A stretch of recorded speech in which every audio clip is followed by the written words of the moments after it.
Welcome to The Paradigm Shift on 4ZZZ 102.1, where we challenge the assumptions of our current society to resist oppression and investigate alternative ways of living, for a world based on justice, solidarity and sustainability.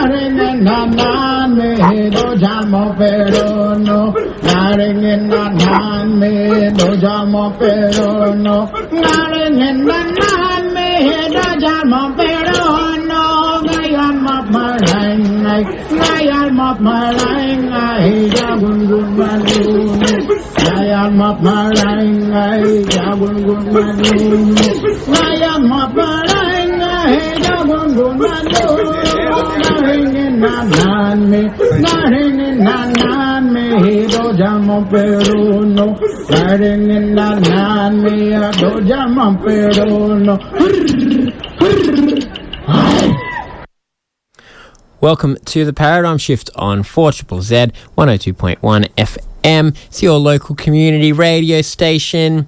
My name's Andy and I will be hanging out with you for the next hour. We are broadcasting on Yagara and Turrbal country here. And today on the show, we're going to be talking a bit about a recent big activist event that you might have seen or you might not have, because it did come up with a few obstacles of social media and traditional media kind of not reporting it, but it was the latest Blockade Australia mobilisation.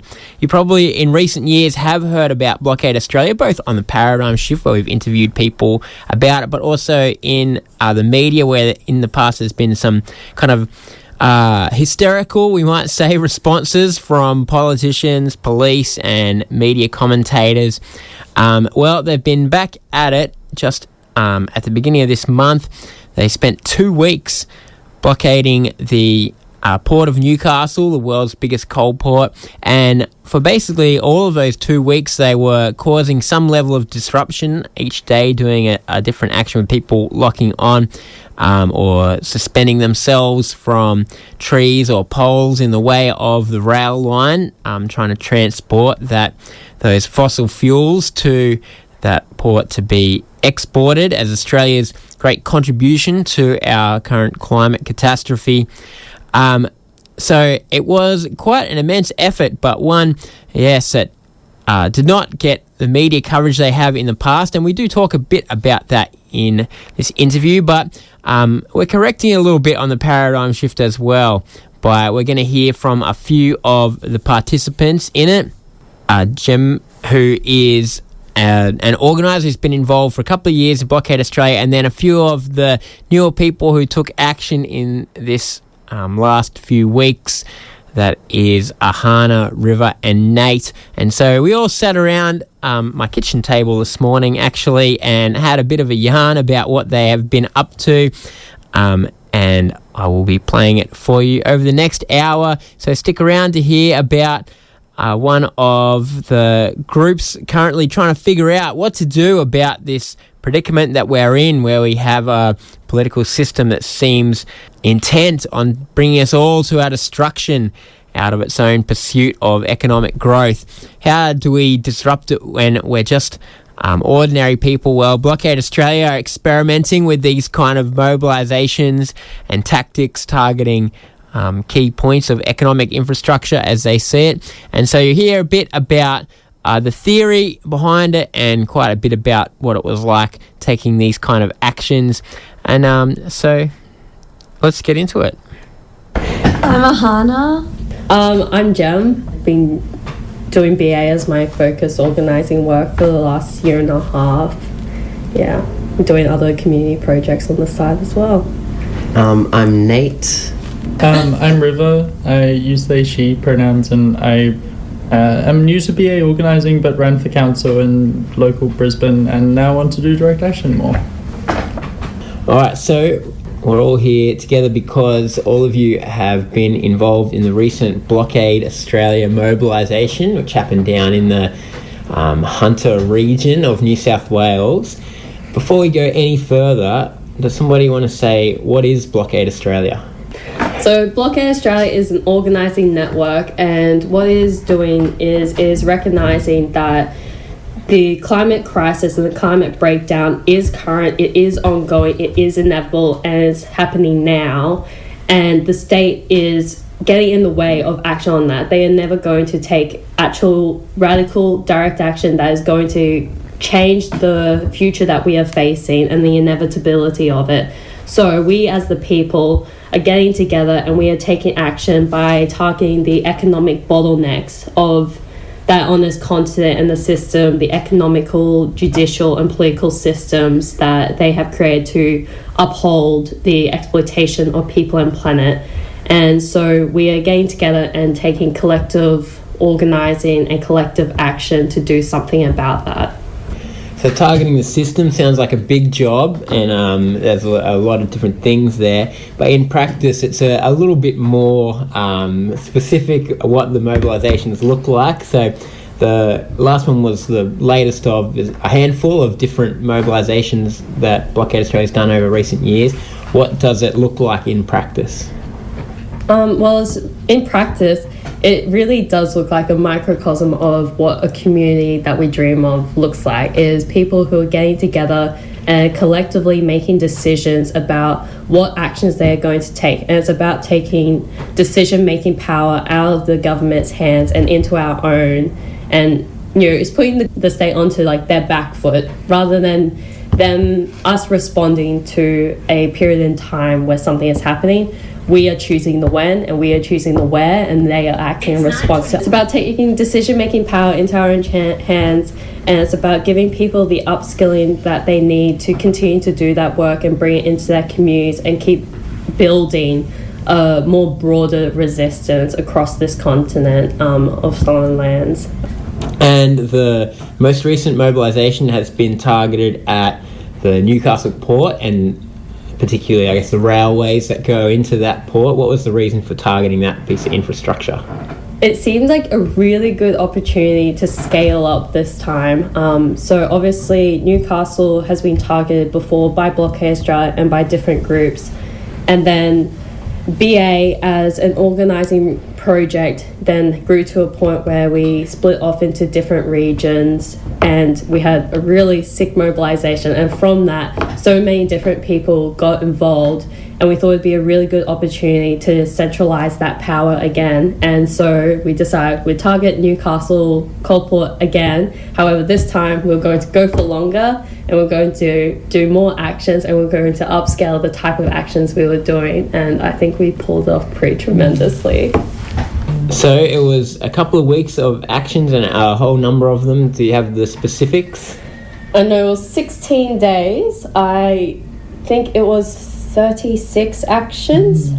I think it was 36 arrests. Yeah. 36 Some arrests. collaterals. Yeah, 36 arrests and about 32 actions, I think it was, because we did a new tactic at the end, which was very fun to watch. And no arrests were made during that. So yeah, 9 hours of disruption, no arrest. The actions that we're talking about are people fixing themselves to a train or a railway line to stop trains passing through. And most of the people here in the room did actions like that. Do you want to describe for us the actions that you took? Who wants to go first? Nate? I'll go first. So I was attached to a bipod over 2 Mile Creek in Maitland, East Maitland. So I was... You want me to describe what it kind of looks like? Yeah, not many people have seen a bipod. Yeah. So it's these two giant pieces of these two giant metal poles, and they're sort of attached in a big triangle shape with the feet on the railway, and then the tip hanging out over the creek, and then attached to the tip is a piece of rope called the guard line, and the guard line is then tied back onto the furthest piece of rail, so that effectively the whole all of the tracks that are going along that railway line are blocked from any carriages that are trying to move through. And actually, for my action, there just happened to be a train stopped right there. So there was like a train like right there stopped where the action was taking place, which isn't always the case. So you might call that bad or good luck, but it was just, I think it made for a really good visual as well. And then I had a climb line that was tied to the tip of the little triangle, and hanging off over the creek, and I climbed up that and then sat in a little chair for a couple hours, and waited to be collected. So you're suspended over the creek, and if a train was to go through, it would take out the poles and the rope that are holding you up. Yeah. So tumbled. I would have gone for a swim probably, which wouldn't have been fun. But the ARTC had been notified before that, and like confirmed that no trains were going to be moving through. It's hard because obviously this kind of direct action, there is an element of it that could be quite dangerous, but I think that working in this space, a lot of thought is put into people's safety, and I feel like what sometimes isn't obvious to the public is that this is a group of people who really, really deeply care about each other and each other's personal safety, and like so much work is put into keeping each other safe. That is like such a high priority. I did not feel unsafe at all until the cops got there. Yes. And that's when you start to feel unsafe, because you know that these people do not necessarily have the same regard for your like personal comfort. And the action that you took, it was part of, during that night there were a number of different spots along the railway line. Yeah, so there was like, I think like the day before there had been like 3, and then like the last half hour of the last one that night I got up, so their last half hour and my first half hour overlapped. So it was a really, really long period of time, that like just day, and then into that morning that was like just that same piece of rail line was like hit at multiple points. So it was kind of like stagnated really well. Yeah. So I did a bipod too, and yeah, you've kind of already heard the science behind a bipod. But I was over the Singleton Bridge. So I was, actually we don't know how high I was really, but on different people's fact sheets, if you put them all together, it's like around 40 meters in the air, which was pretty cool. So yeah, 2 9-meter poles over Singleton Bridge. If I had fell, I would not have gone for a swim. I would have died. Lucky I didn't. Yeah, I also got locked out of my phone before I could do my live stream, and I was just like, oh, I don't know if I can do my live stream because I forgot the password. And then I remembered the password because, the universe was looking after me. Oh, I locked on. I ended up unlocking, but I think it was a pretty powerful experience to, like, take that risk and then like understand what it means to retract consent in a high intensity situation, and yeah, I do think like it did still cause like a lot more disruption because these people spent like 2 hours trying to convince me to unlock in a lot of not so nice ways. But yeah, I think it was really cool because we had we had to do a lot of experimenting to figure out how we were going to get the lock-on up there. We wanted it on the structure, so my hands were going around the structure, which would make it like way harder. You couldn't just cut the rope and then take me with the lock-on. You would have to grind the lock-on to get me out of that predicament. Yeah, so it was really interesting. So there is a bit of a technical thinking, experimentation and planning that goes into these actions, even though a lot of these tactics have been used for a long time in protecting forests. It is the working out the technicalities is an ongoing process. Totally, and starting to expand on those as well and continue evolving the ways in which we unfold those. So I think this time we saw some of those tactics evolve, like using a traverse from a rail bridge to a tree, or the 2 monopoles, turning that into a traverse, or doing a monopole with many redirects as ways to expand upon our arsenal of tactics and keep the state on their back foot of how to take us down.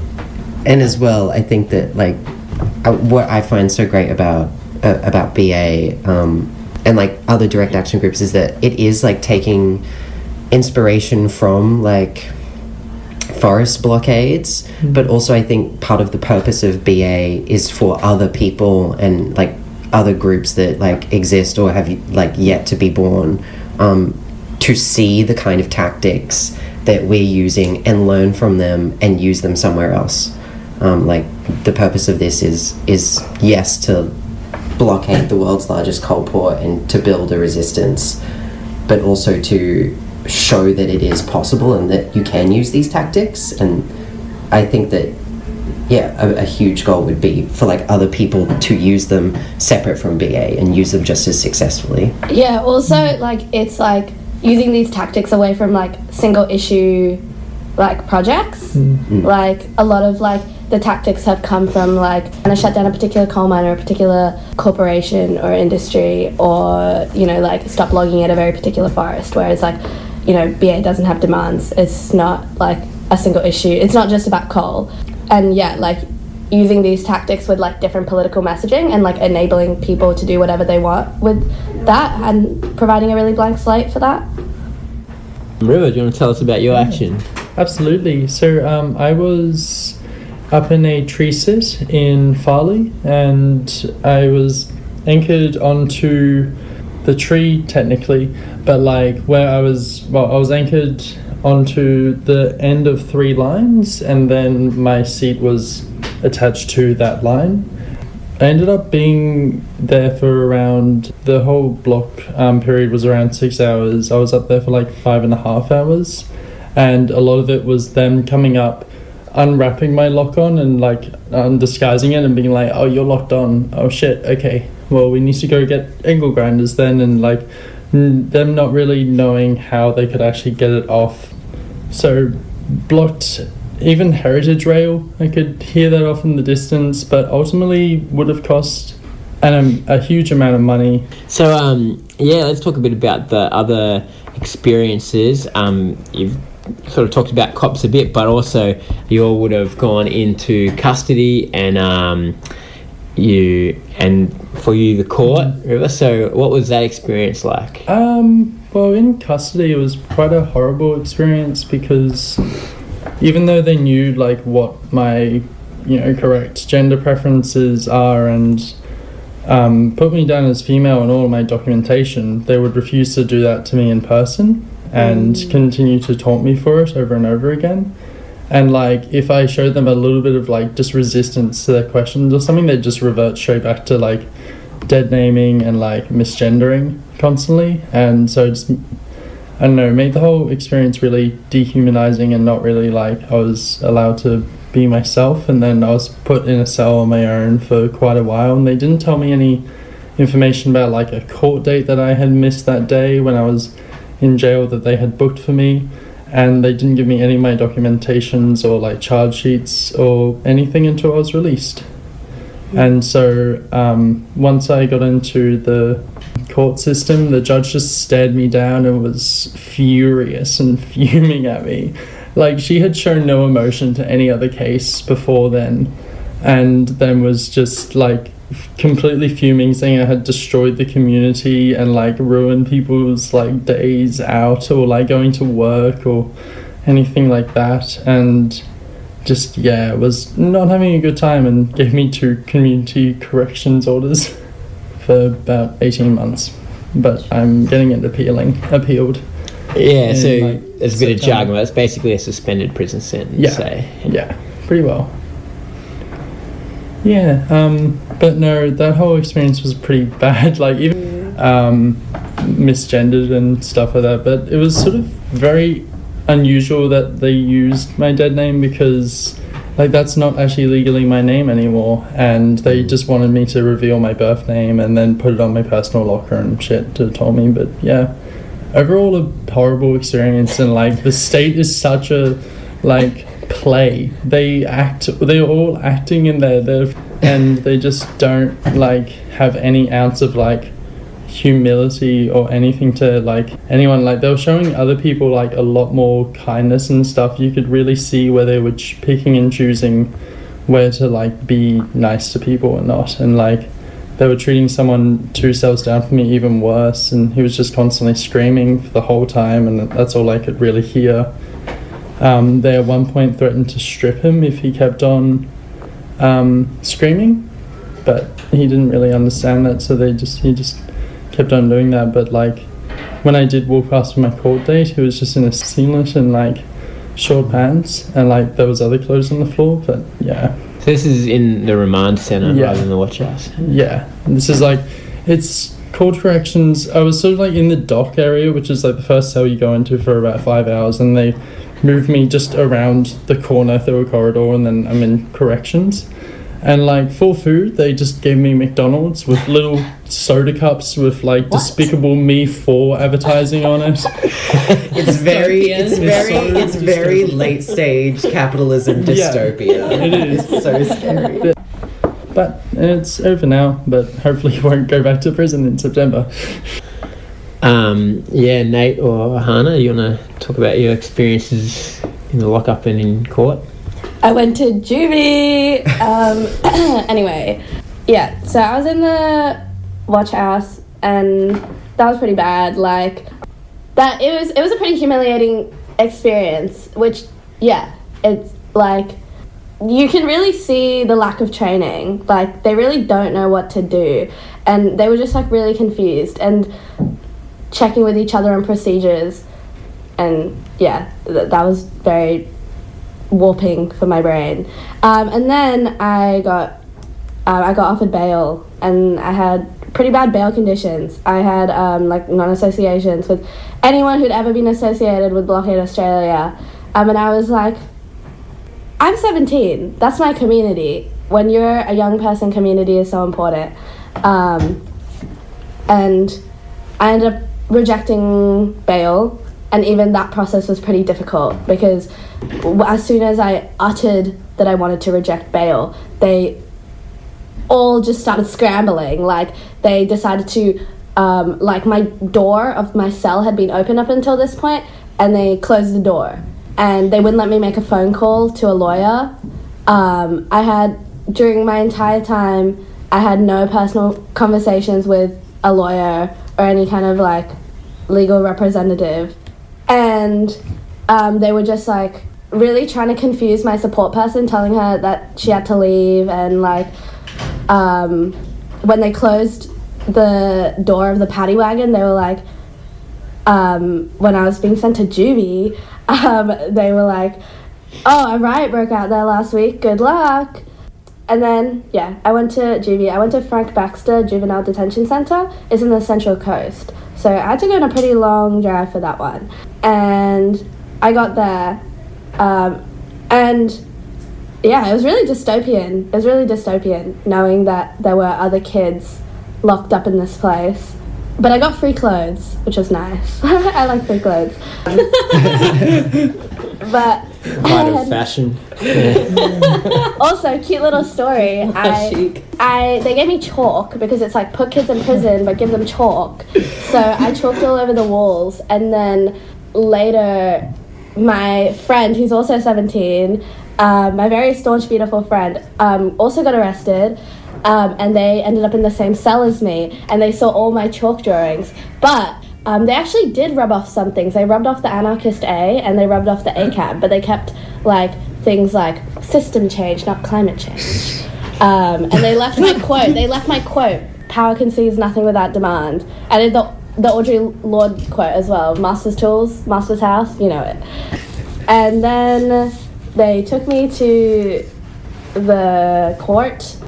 And then I got a 6-month good behaviour. So I will be on my best behaviour. that was a wink. That was a wink. Alright, Nate, what about you? Well, yeah, so I wasn't, because I was so early in the morning, I didn't have to stay overnight. Similar, I think, experiences.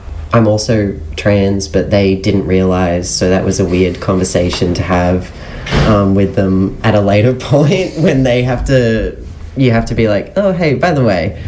The thing is, like, I've talked to people since then who don't really have any experience. Like, my friends and like family who don't really have any experience with like police or the legal system, and it's hard to explain to them because I explain my experience, and they're like, wow, that was horrible. But then I have this thing where I'm like, well, I know so many people who have had an even worse time that it's so strange to be like, yes, I had a horrible time, but like that was like sort of like the easy end of what you get, which is, I think, such a shame.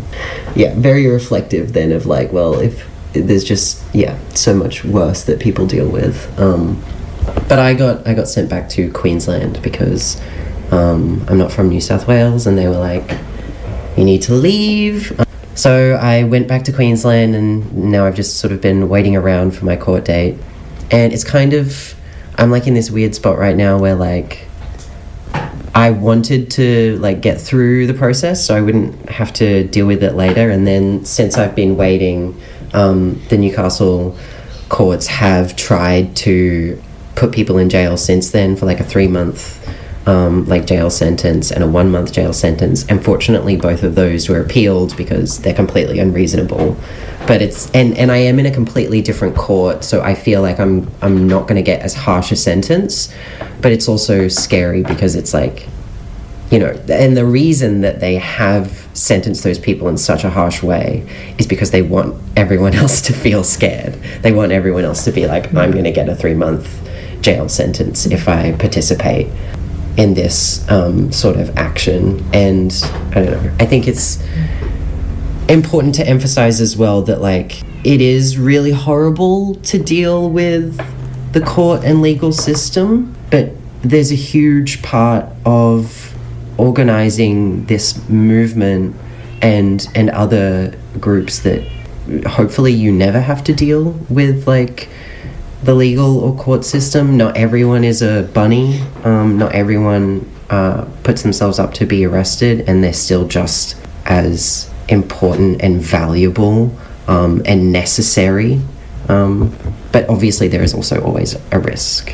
Maybe I'll just add one thing. I think everyone's a bunny. Yeah. Like, you know, like, I think during coming home, it's been really weird, and people being like, wow, you're a hero and stuff. And it's like, I think by putting yourself in that position, you just make what the state already does to you really obvious.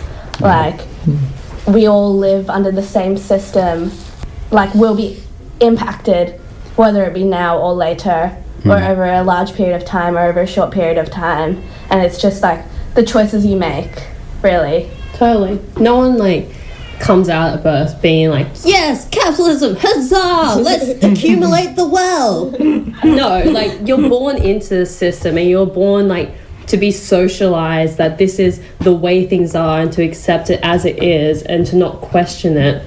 And as life goes on, you either have you didn't get that choice of what system you're born under, but ultimately you have the choice whether to remain complacent under the system and complicit in the oppression of your fellow people and exploitation of the planet and like fellow man, or you can choose to become resistant. And that's ultimately like the choice that these group of people are making. They're choosing to become resistant and to stand up and take powers back into collective action, and to do something that is for each other, and to rebuild community, and to kind of choose to create a system that is alternative to the one that we were born under and that is oppressing us all. And I think that's a really powerful thing, to choose resistancy over complicity.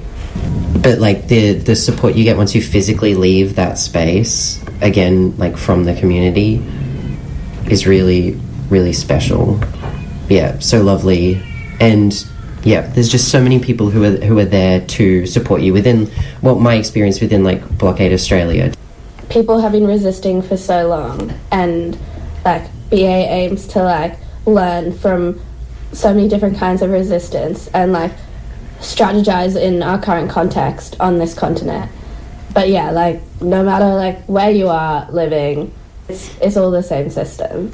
That like there are people who are disproportionately impacted. There are frontline communities. Everyone's future, everyone's present is at stake. Yeah, let's talk about, I guess, how this one was different from previous mobilisations where there's been a kind of media hysteria at times and very overwhelming, like, police response in the media. Whereas this time it was quite different, hey? It was much harder to get media. Talked about difficulties on social media as well. Do you want to talk a bit about how this mobilisation seems to have been different? And definitely not a new issue in the activist landscape of having media, like a media blackout around what is happening. And it's only when the state starts really harsh repression that the media usually jumps on and be like, ooh, what's this? I think part of it is that in our society we are so inundated with so much information about the most irrelevant things that, you know, when this relevant information about the actual inevitability of the situation we're in comes up, people are just so full of information that they just have to turn aside. And it's just considered non-interesting. Everyone's heard the words climate change 1,000 times, and so what's ignoring it one more time? And it's also, you know, is definitely within the state's kind of benefit that that doesn't happen.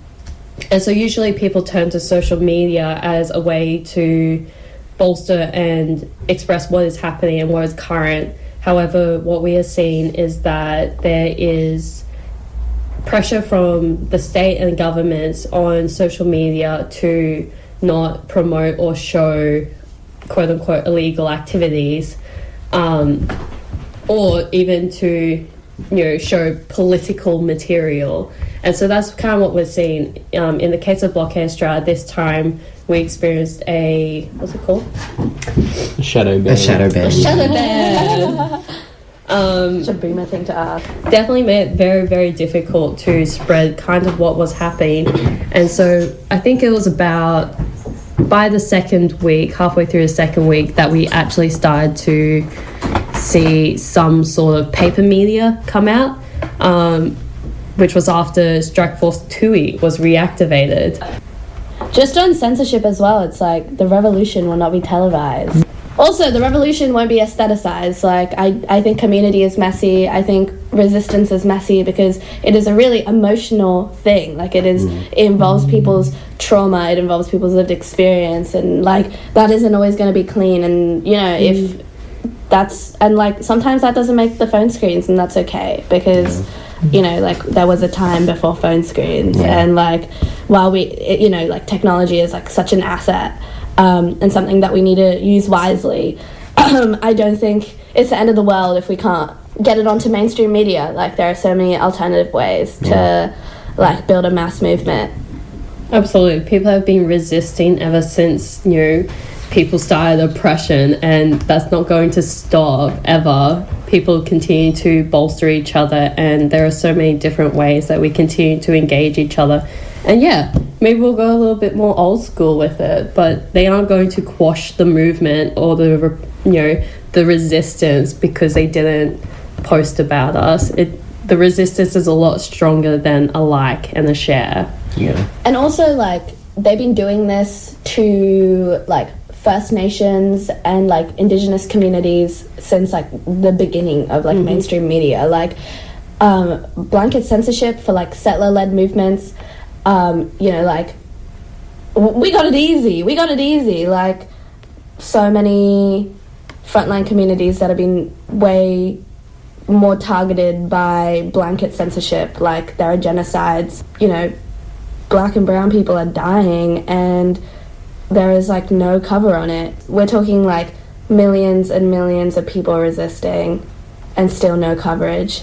Like, we are very, very privileged to be in the place that we are, to be able to have even one social media post up. All right, well, that mobilisation is done, and obviously Nate's still got court going, and there's other people with court and appeals and things like that. But I guess what's next for Blockade Australia and for you guys in this room?